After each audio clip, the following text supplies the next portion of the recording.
What's up, watchers? Will here again with a Godzilla Kong video for you, and today we're talking about a versus that takes us to the world of animation. Here we're pitting the child redeemer Zilla Jr. up against the Hanna-Barbera creation Godzilla.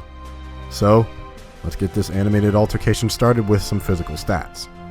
Zilla Jr. comes in at about 55 meters tall, which equates to roughly 180 feet and weighs 60,000 whopping metric tons, because he's a big boy.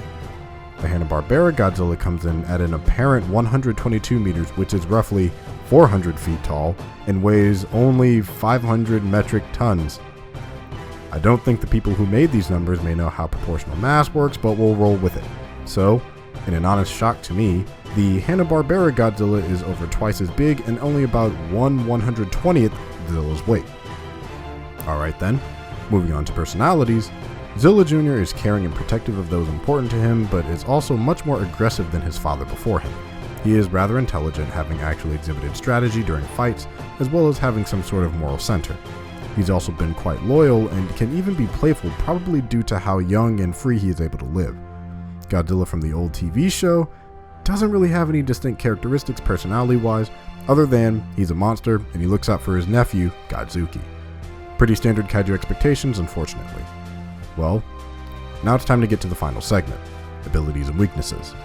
So, let's start with Zilla's power, shall we?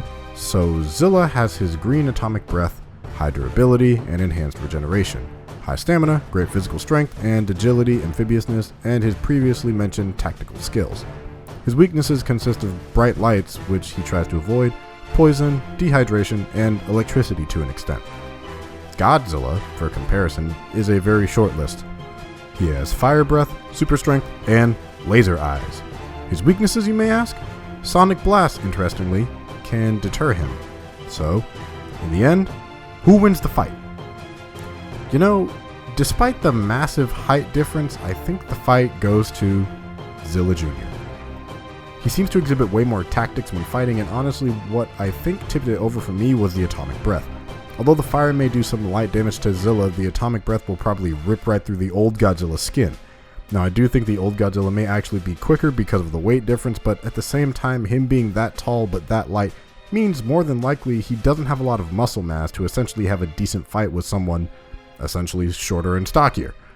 And as cool as the laser eyes are, Godzilla could tackle him and probably crush him by sitting on him just because of the weight difference alone.